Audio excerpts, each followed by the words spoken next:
Berlatar di negara kepulauan bagian Eropa Selatan, cerita diawali dengan memperlihatkan semua tim SWAT dikerahkan untuk menangkap seseorang di sebuah apartemen di mana pasukan SWAT yang dipimpin langsung oleh Bapak Kolonel tidak menemukan apa-apa di sana kecuali secari kertas bertulisan "Hancurkan apa yang menghancurkanmu", di mana orang yang dimaksud sudah berada siap dalam posisi menembak untuk membunuh Bapak Presiden dan tengah mengadakan konferensi pers, sehingga inilah yang terjadi.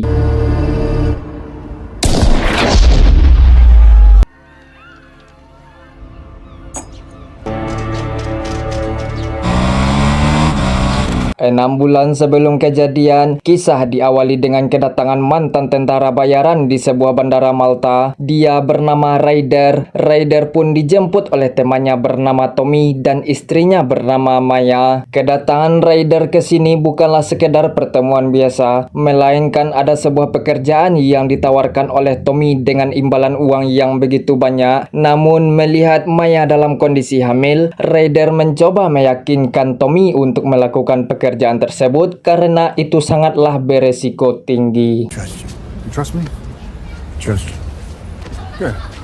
Setibanya di markas, Ryder disambut oleh semua rekannya yang begitu senang dengan kedatangan Ryder, di mana Ryder dihampiri oleh Bapak Kolonel bernama Ferik yang merupakan atasannya sendiri semasa bertugas di Suriah. Mengingat kejadian di Suriah sangatlah buruk, Ryder sebagai kapten tim mengatakan kepada Ferik bahwa ia akan melakukan pekerjaan kali ini saja demi semua rekannya yang sudah ia anggap sebagai saudara sendiri. For my brother. Singkat waktu di ruang briefing, Ferik menjelaskan jika target operasi mereka kali ini merupakan orang berkuasa yang menyalahgunakan kekuasaan. Dia bernama Khalid Mustafa, seorang panglima perang paling kuat di Libya yang membangun sebuah markas militer dan memiliki sebuah bunker 40 kaki di bawah tanah agar bisa menampung pemimpin dunia, serta mempunyai ratusan tentara profesional, sehingga tugas utama mereka adalah mengisolasi Khalid sebelum mereka terlibat dalam perang proksi dan berangkat saat itu juga.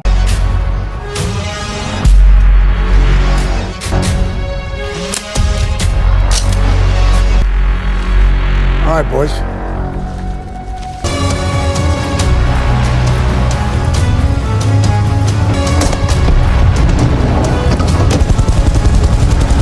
Setibanya di lokasi, Ryder dan kawan-kawan langsung bergerak ke sarang target yang di situ mereka tak sengaja berpas-pasan dengan seekor anjing hingga tak berapa lama mereka berhasil melumpuhkan beberapa penjaga yang ada di luar.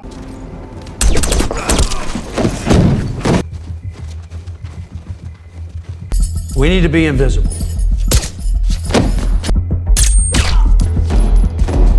Sebagaimana keahlian, mereka terus merangsang masuk ke dalam dan berpencar dengan tugas masing-masing yang karena terlalu banyaknya kamera pengawas di sekitar lokasi, Doc dengan keahliannya pun segera menyabotase beberapa CCTV dan melihat Khalid yang tengah duduk di ruangan, sehingga Tommy langsung masuk ke dalam untuk menangkapnya, tetapi ya, tiba-tiba Khalid menghilang entah kemana dan menyisakan sebuah laptop serta satu bom yang siap meledak.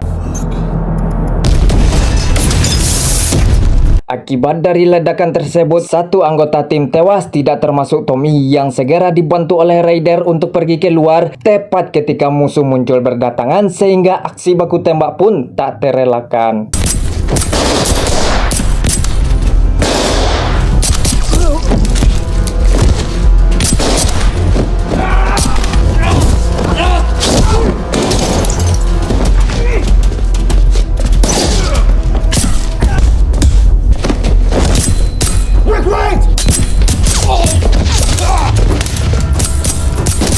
Menyadari misi ini adalah sebuah jebakan, Ryder dan kawan-kawan terpaksa bertahan dengan amunisi dan persenjataan terbatas. Namun karena musuh terus bermunculan dari semua arah, tim yang dipimpin oleh Ryder pun tewas satu persatu.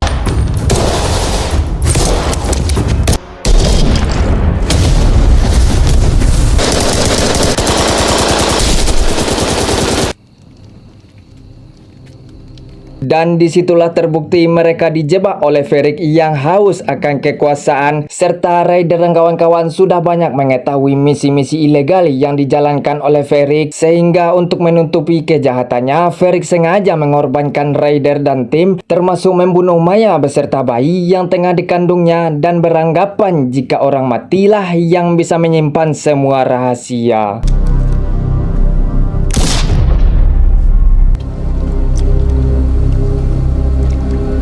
Kembali ke Raider dalam kondisi terdesak, kini tinggallah mereka berdua untuk sebisa mungkin keluar hidup-hidup. Namun mengingat kondisi Tommy sudah tak karuan serta musuh yang terus berdatangan, ia pun nekat mengorbankan dirinya agar Raider selamat dan bisa membalaskan aksi balas dendamnya.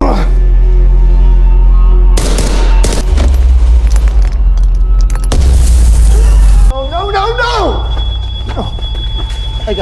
Hey, you're okay!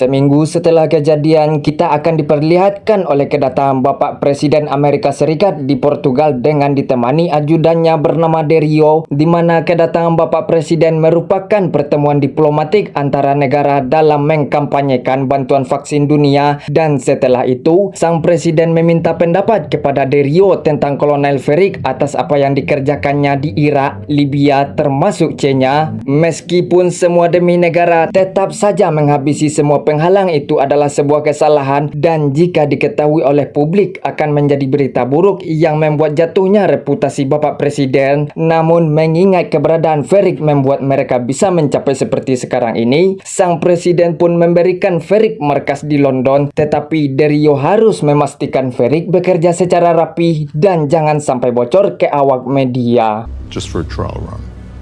Very good, sir.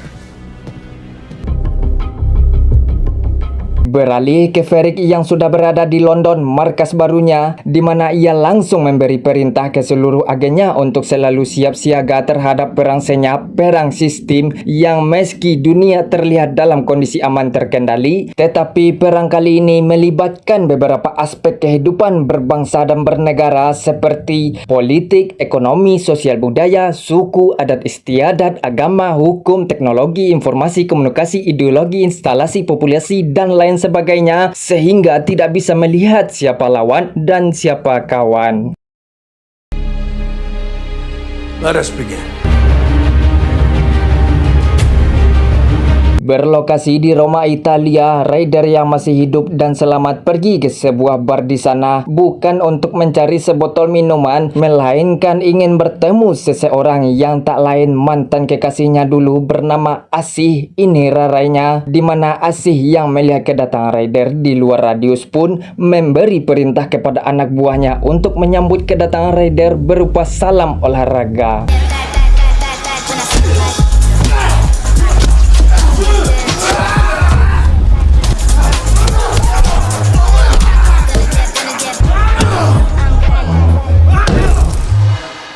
Ya, disinilah Raider sekarang dengan kondisi satu tangan terikat di rantai. Di situ Asih menanyakan tujuan dan maksud dari kedatangannya, yang Raider pun menjelaskan jika dirinya bermaksud untuk melakukan aksi balas dendam terhadap sistem negara atas kematian semua rekannya, termasuk kematian Maya dan si bayi. Tetapi untuk melakukan itu tidaklah cukup dengan seorang diri dan sebuah rencana, yang intinya Raider meminta bantuan kepada Asih, yaitu beberapa pasukan atau anak buahnya yang terbaik. Sehingga setelah mendengar penjelasan dari Raider yang notabene merupakan mantan kekasihnya dulu, Asih bersedia untuk membantu Raider dalam aksi tersebut. Sementara Ferik yang tengah bermain dengan cucunya dihubungi oleh Dario yang panik melihat sebuah video operasi Raider di Libya bocor ke media, sehingga Ferik pun segera pergi ke markasnya yang langsung diberitahu oleh agennya jika video tersebut di diunggah di Roma, dan betapa terkejutnya Ferry ketika layar monitor menampilkan sebuah rekaman video dari CCTV yang memperlihatkan Raider tengah berjalan sendirian di Roma, sehingga Ferry mengutus kepolisian Roma untuk menangkap Raider yang tengah bersantai di sebuah kamar hotel. Namun Raider dengan insting prajuritnya pun menyadari hal itu, sehingga terjadilah sebuah aksi yang langsung dilihat oleh Ferry melalui layar monitornya.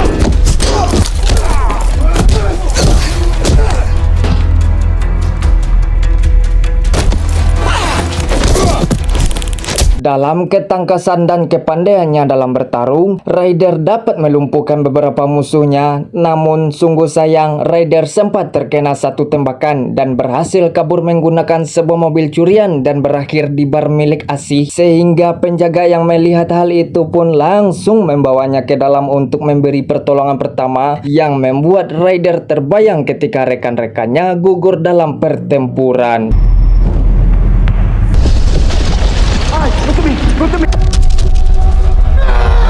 Sadar-sadar Raider sudah berada di sebuah rumah persembunyian milik Asih. Selain memiliki bar pribadi, Asih juga memiliki rumah persembunyian serta kebun yang cukup begitu luas untuk sebuah pelarian besar. Di situ Asih mengatakan jika wajah Raider sudah tersebar di seluruh berita menjadi buronan paling dicari di Roma. Namun mengingat Raider siapa dirinya dan bagi ia sendiri seorang prajurit kapan tidak memiliki masalah, sehingga untuk mengawali rencana balas dendamnya, Raider dikirim ke Malta menggunakan sebuah mobil dari orang yang dikenal Asih dengan fasilitas yang sudah disediakan seperti internet, tempat tidur, toilet, air bersih, makanan, dan lain semacamnya. Stage 1, 2, 3, exclamation mark. And the best for last. Come see. Just sit back and relax. Di sisi lain, Bapak Presiden nan mengetahui operasi rahasia yang bocor itu pun panik mengingat dirinya hampir setiap hari mengadakan pers dan hal itu cukup membuat reputasinya buruk, sehingga untuk membereskan kekacauan tersebut, Ferry diperintah oleh Derio agar secepatnya menyelesaikan hal tersebut bagaimanapun caranya itu. More damage is done, understood?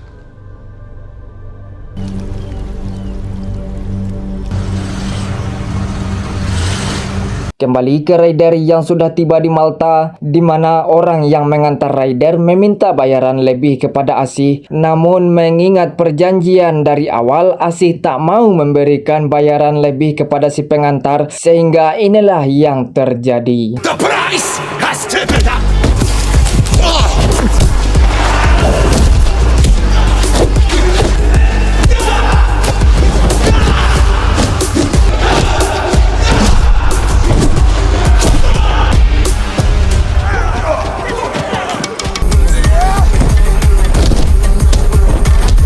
Lady?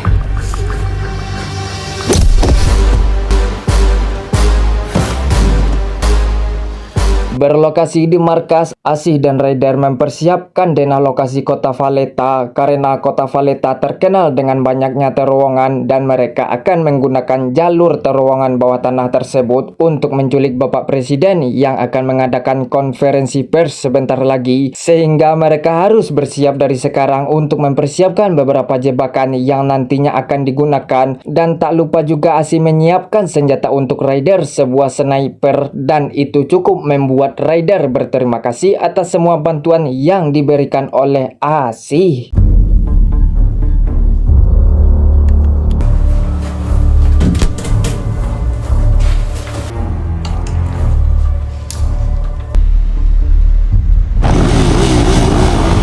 Singkat waktu, tibalah saatnya konferensi di mana kehadiran Bapak Presiden cukup disambut hangat oleh semua orang, yang Raider sendiri sudah berada dalam posisi menembak, sehingga inilah yang terjadi.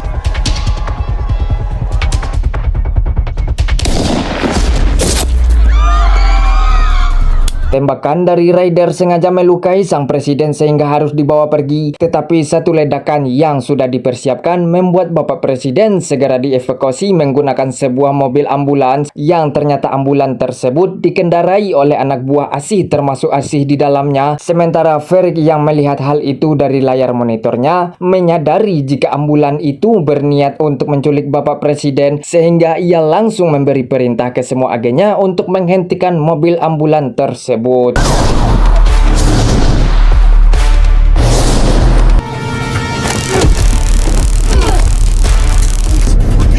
have gunshots. Stay on him.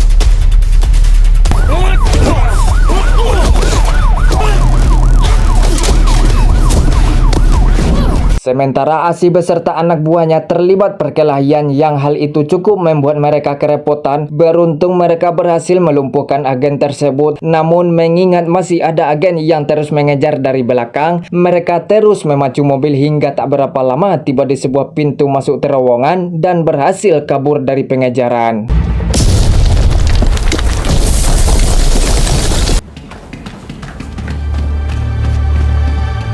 Sorry, stop for coffee.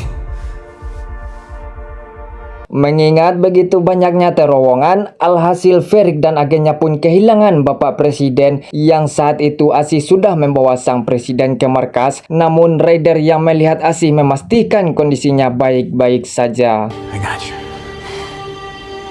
I got you.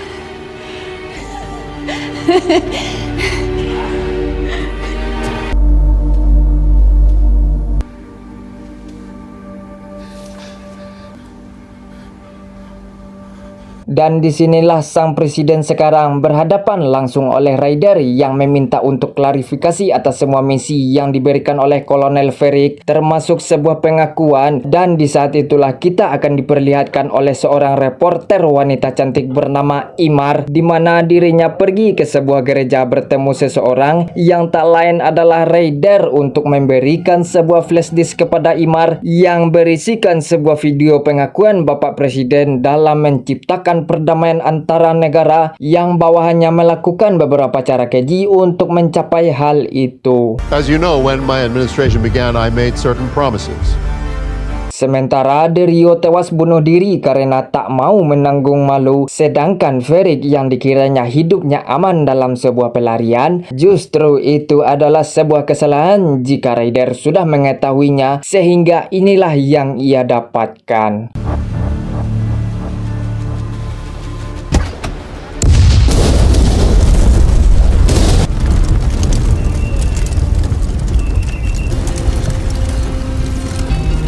Kini raider memutuskan hidup berdua bersama Asih serta berniat untuk ke jenjang lebih serius atau pernikahan dan menjalani kehidupan normal melanjutkan bisnis barnya tersebut.